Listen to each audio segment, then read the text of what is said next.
Today, let's take a look at some of the most unsettling unsolved mysteries of all time. From mysterious disappearances to unsolved crimes and even murders. Let's talk about this and more only in today's video. Starting off this countdown, we have the Manhole Murder. On the morning of January 14th of 1997, a manhole in Tama City was overflowing, causing sewage to leak onto the streets. When workers opened the manhole, they found a mannequin floating in the sewage.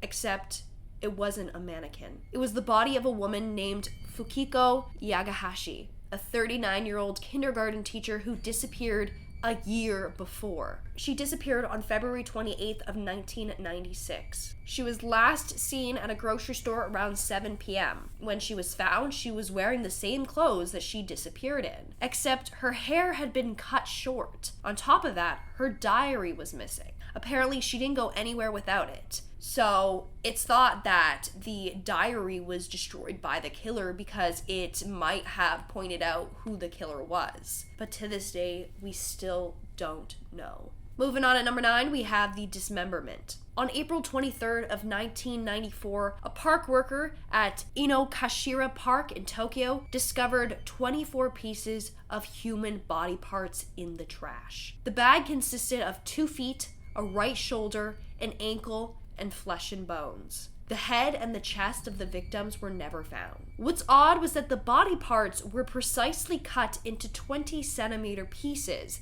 and they were all drained completely of blood. What's sad is that there were signs of internal bleeding, meaning that they were probably cut up while they were still alive, feeling everything. It was thought that the body belonged to a top-class architect, but his name was never revealed. They just referred to him by S, a 35-year-old man. No one has been charged for this crime, and the statute of limitations passed in 2009, so, case closed, I guess. It's sad. But no one knows why S was targeted and why he was killed. Now, one theory suggests that maybe his organs were stolen since his torso was never found. Moving on to number 8, we have Jonathan Coulomb. On April 7th of 2004, 10-year-old Jonathan Coulomb was abducted in the middle of the night while at a camp in western France. 6 weeks later, his body was found. He was found at the bottom of a pond, naked,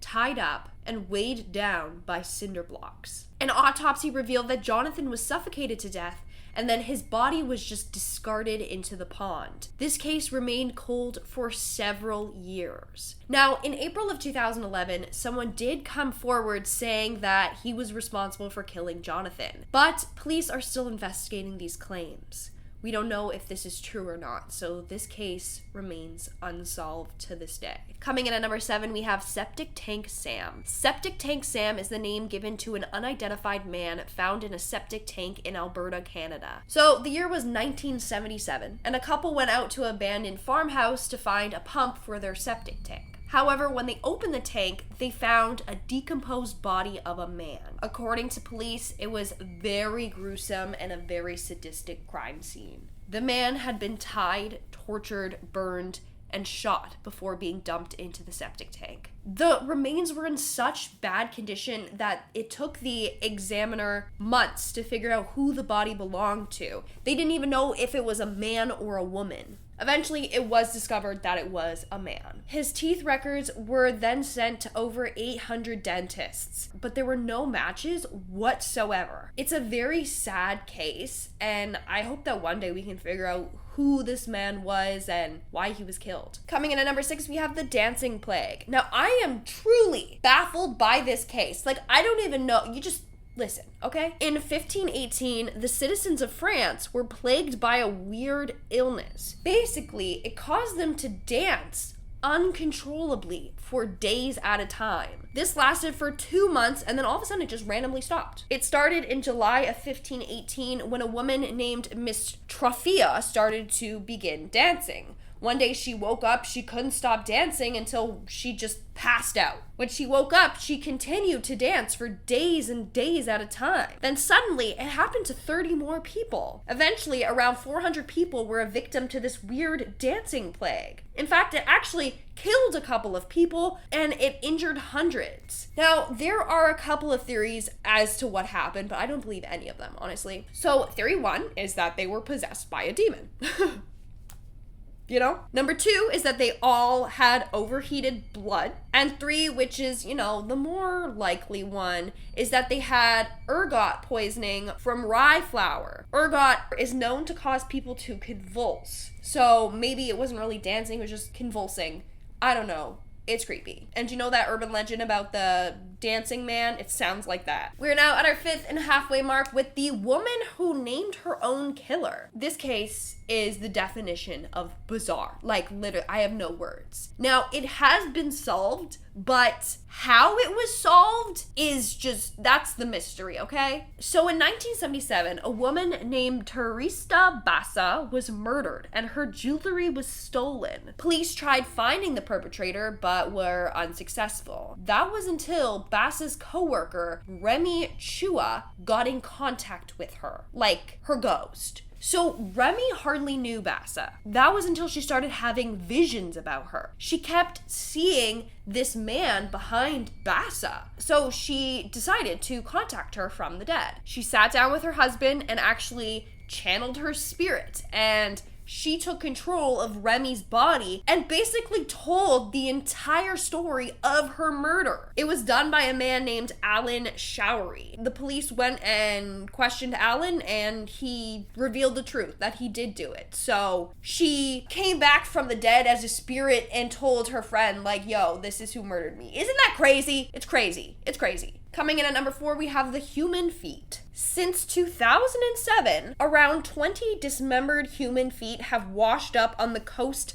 of the Salish Sea in British Columbia. What's weird is that these feet are often found perfectly laced up, still in their shoes. And investigators have no clue what to think of this. A couple of the feet have been identified, like one belonged to a missing male, one belonged to a missing fisherman, the other belonged to a woman that jumped off a bridge, so some of them were identified. So it's believed that these feet belong to victims of bad accidents or belong to people that took their own life. But it's weird that all these feet just wash up in the same area. And it's like, where's the rest of their body? Why is it only the feet? Now, police have ruled out foul play, but some people believe that they were gang members or victims of sacrifice. And at number 3, we have the 3 men. In 2007, 3 Australian men headed out on an expedition. 3 days later, their ship was found drifting by itself in the middle of the ocean. The men were nowhere to be found.